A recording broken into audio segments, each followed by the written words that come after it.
Once upon a midnight dreary, while I pondered weak and weary over many a quaint and curious volume of forgotten lore, while I nodded, nearly napping, suddenly there came a tapping, as of someone gently rapping at my chamber door. "'Tis some visitor," I muttered, tapping at my chamber door, "only this, and nothing more." Ah, distinctly I remember it was in the bleak December, and each separate dying ember wrought its ghost upon the floor. Eagerly I wished the morrow, vainly I had sought to borrow from my books surcease of sorrow, sorrow for the lost Lenore, for the rare and radiant maiden whom the angels name Lenore, nameless here for evermore. And the silken, sad, uncertain rustling of each purple curtain thrilled me, filled me with fantastic terrors never felt before, so that now, to still the beating of my heart, I stood repeating, "'Tis some visitor entreating entrance at my chamber door, some late visitor entreating entrance at my chamber door. This is it, and nothing more." Presently my soul grew stronger, hesitating, then no more. "Sir," said I, "or madam, truly your forgiveness I implore. But the fact is I was napping, and so gently you came rapping, and so faintly you came tapping at my chamber door, that I scarce was sure I heard you. Here I opened wide the door. Darkness there, and nothing more." Deep into that darkness peering, long I stood there, wondering, fearing, doubting, dreaming dreams no mortal ever dared to dream before. But the silence was unbroken, and the darkness gave no token, and the only word there spoken was whispered word, "Lenore." This I whispered, and an echo murmured back the word, "Lenore." Merely this, and nothing more. Back into the chamber turning, all my soul within me burning, soon again I heard a tapping somewhere louder than before. "Surely," said I, "surely that is something at my window lattice. Let me see then what thereat is, and this mystery explore. Let my heart be still a moment, and this mystery explore. 'Tis the wind and nothing more." Open here I flung the shutter, when with a many flirt and flutter in there stepped a stately raven of the saintly days of yore. Not the least obeisance made he, not a minute stopped or stayed he, but with mine of lord or lady perched above my chamber door, perched upon a bust of Pallas just above my chamber door, perched and sat, and nothing more. Then this ebony bird beguiling my sad fancy into smiling by the grave and stern decorum of the countenance it wore. "Though thy crest be shorn and shaven, thou," I said, "art sure no craven, ghastly grim and ancient raven wandering from the nightly shore. Tell me what thy lordly name is on this night's Plutonian shore." Quoth the raven, "Nevermore." Much I marveled this ungainly fowl to hear discourse so plainly, though its answer little meaning, little relevancy bore.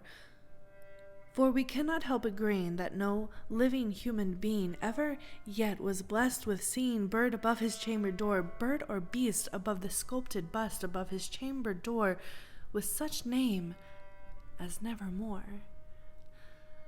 But the raven, sitting lonely on the placid bust, spoke only that one word, as if its soul in that one word he did outpour.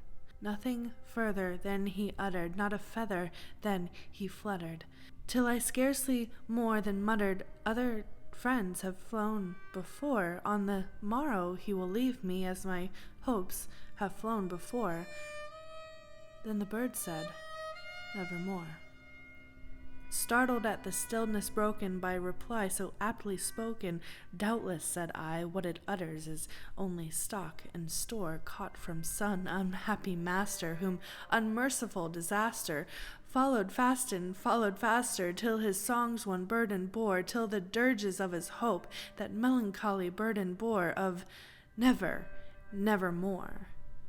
But the raven still beguiling all my sad soul into smiling, straight I wheeled a cushioned seat in front of the bird and bust and door.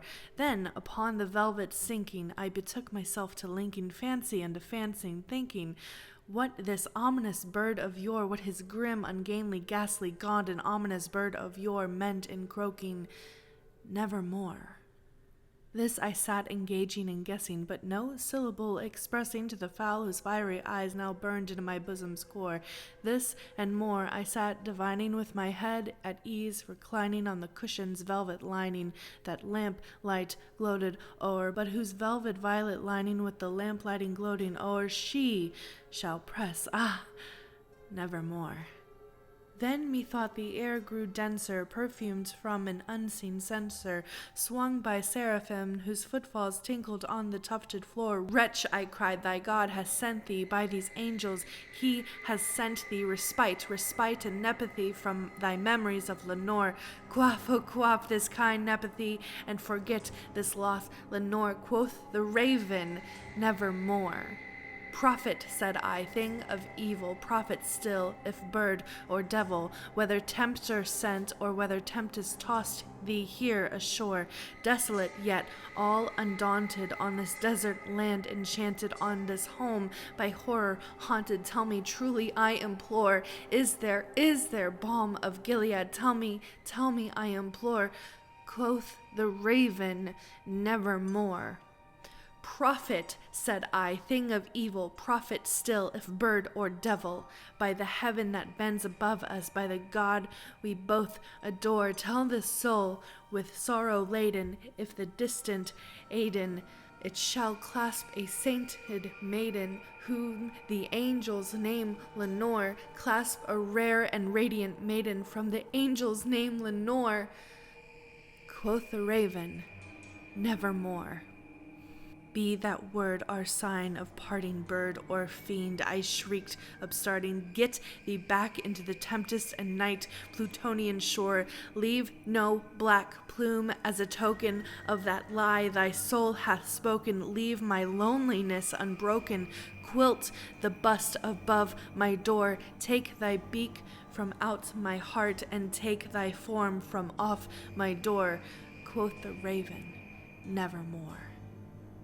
And the raven, never flitting, still is sitting on the pallid bust of Pallas just above my chamber door, and his eyes have all the seeming of a demon's that is dreaming, and the lamplight o'er him streaming throws his shadow on the floor, and my soul from the shadow that lies floating on the floor shall be lifted nevermore.